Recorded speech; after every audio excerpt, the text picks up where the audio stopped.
Welcome, everyone, to Life in the Fast Lane. I am Andy Lang from WagerTalk.com.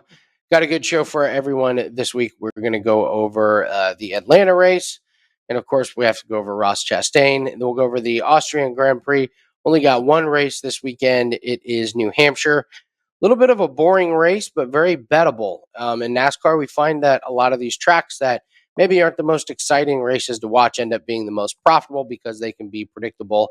And we avoid some of kind of the weirdness that we get on the restrictor plate tracks. So we'll get into those real quick. Leave your comments and picks below. You guys know I love seeing what everyone is going to be betting on and who you guys think is going to win and do well. Leave those in the comments below.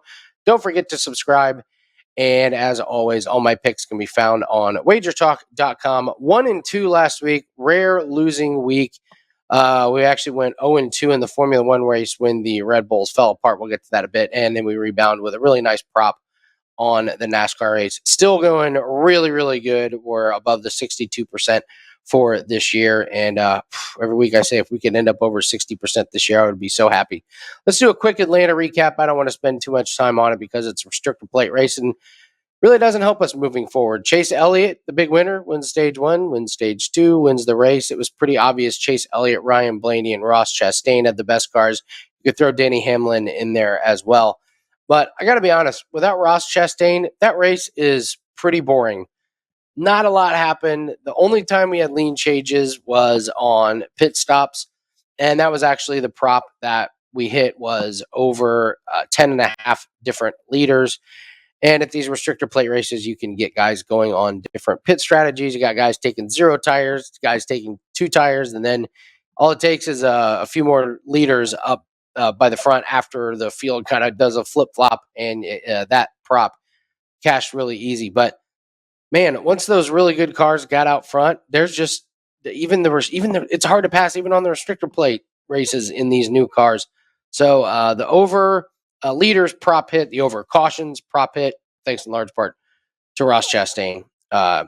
So I don't know. I'm really bummed that Atlanta is this type of track now because I feel like you could have 3, 4, 5 head-to-head matchups at Atlanta. Now we're lucky to get one prop out of it confidently. So congratulations if you cashed any head-to-head matchups. I did not have any. So big news, Tyler Reddick is going to be moving teams in 2024. He's going to join the Michael Jordan and Denny Hamlin team, the 23XI. Interesting stuff what's going on with that team. Bubba Wallace is really frustrated with the pit crew who has disappointed him time and time again. Listen, Bubba Bubba can be his own worst enemy sometimes, but his crew has done an absolutely awful job for him, and it kind of spilled out over the radio. So they're going to move Tyler Reddick there. They've got, it seems to be unlimited NASCAR funds. So they're building up some good drivers, but you got to be honest, if I'm that team, I need to invest more money in the crews. I don't know if it's the equipment, the training, the facilities, or anything. But it's great that they're signing Tyler Reddick, but it kind of feels like, your pit crews are like the offensive line, to make a football analogy. And if you don't have a good enough offensive line, the quarterback, wide receivers, running backs aren't going to be able to deliver points. So it's a curious move. Now it's not till 2024, so you're not going to see Tyler Reddick racing there. But that's a great move for him and hopefully for that team. But boy, I really need to see some improvement in those crews before I consider them legitimate contenders with some of the top teams. And to be honest, betting wise, I can't bet on any of these guys. Even if they're winning their head-to-head matchups, you never know what's going to happen on a pit stop. So I have that team kind of in the unbettable category. So let's get into the Ricky Stenhouse Award. And I got to tell you, we might be changing the name of this. We're not going to change it, but Ross Chastain is certainly making a run at it. This is the unforced error, or the craziest or funniest moment in racing. And there's basically 2 solid ones, one from Formula One, one from NASCAR. The Formula One is Sergio Perez going hard, going early. He wrecks himself, in my opinion, by trying to pass on the outside of everyone on lap 1 on cold tires. He took himself out.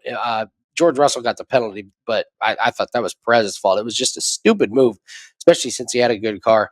And then Ross Chastain, he runs into Martin Truex, causes a wreck. And then he runs into Denny Hamlin again.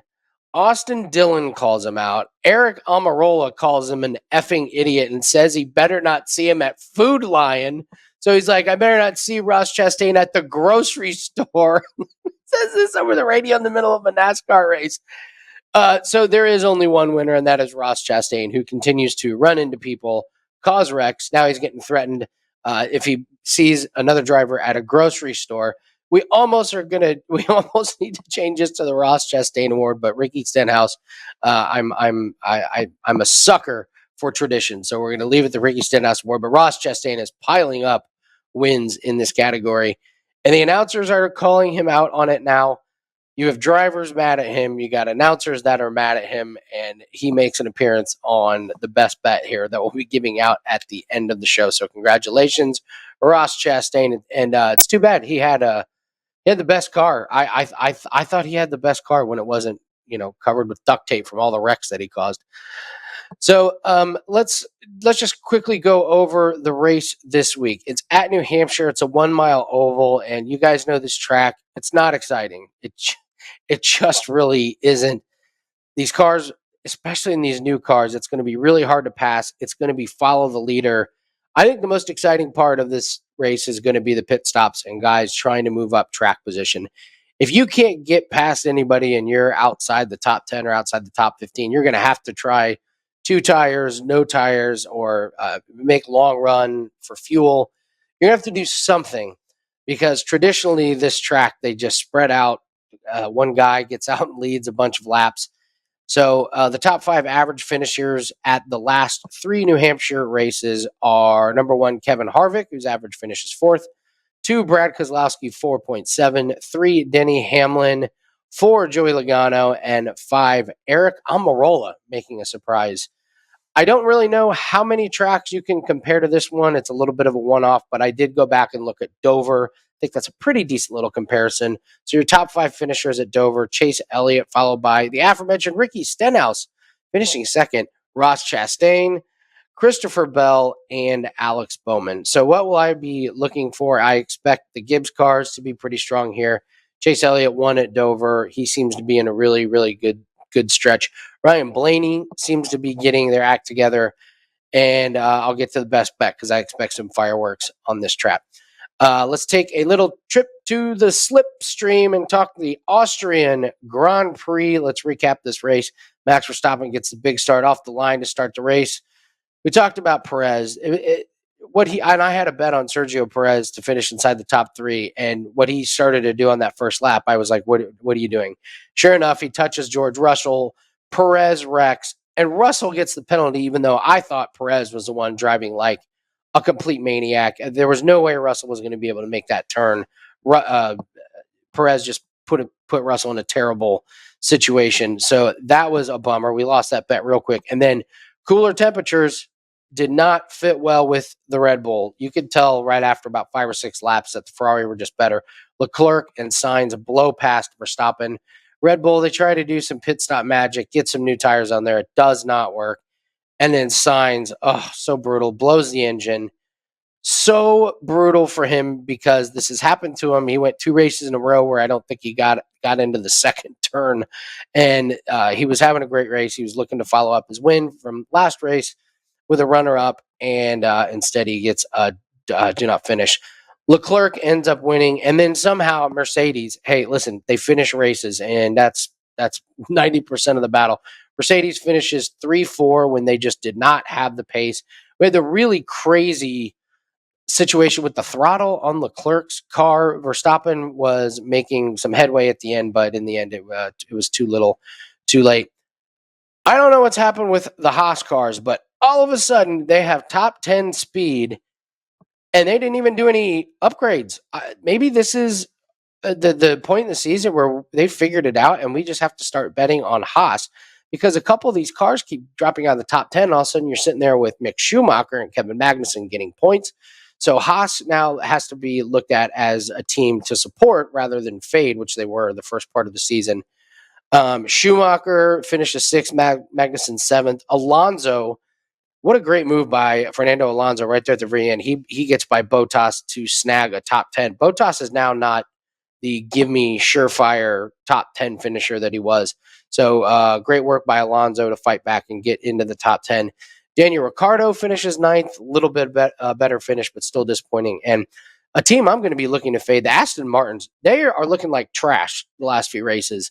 Lance Stroll does not look good, and I'm drawing a complete blank. I can picture him. Vettel is not looking good. There's just something weird with their cars. They should have the pace, but they just don't.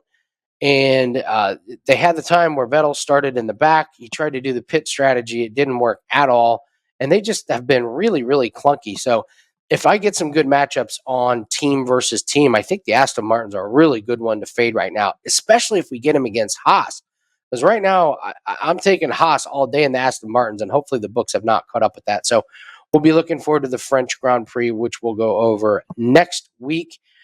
And this brings us to our free bet, our best bet going into this weekend. My auto racing package will probably be up Friday or Saturday because we don't have a Formula One race. I'll probably put one early play up along with this one, and then we'll wait for qualifying and practice. But I'm taking Chase Elliott over Ross Chastain. Two reasons. One, Chase Elliott won at Dover earlier this year. He looked great last week. I know it was a restrictor plate, but he looked great. Eventually, guys are going to be coming after Ross Chastain. My buddy Dan said the first week of the playoffs, just fade Ross Chastain because these guys are going to be going after him. I think this is a great track for guys to nudge him into the wall. Guys like Denny Hamlin, first and foremost, Austin Dillon, Eric Almirola have all expressed their displeasure. If he nudges anyone, it's open season. We saw several guys go after Chastain earlier this year. I think it happens again. No way I'm betting on Chastain. No way I'm putting him in any daily fantasy or seasonal fantasy leagues, as I think this is a great race for some of the veterans to put some body damage on him, put him into the wall, and make sure it's known that they don't appreciate his driving style. So I'll take Chase Elliott, who's, of course, live to win this race since he did well at Dover, and I'll take him over Ross Chastain as free bet. So let's have a great race. Only one race this weekend, but it's a track that we traditionally do well at. So make sure you grab all the plays. We're over 62% this year on auto racing. All those can be found on WagerTalk.com. We got special pricing discounts for the rest of July. Take advantage of that as we've been red hot in all these plays. So good luck. We got 2 races next week. I will see you everyone next week on another edition of Life in the Fast Lane.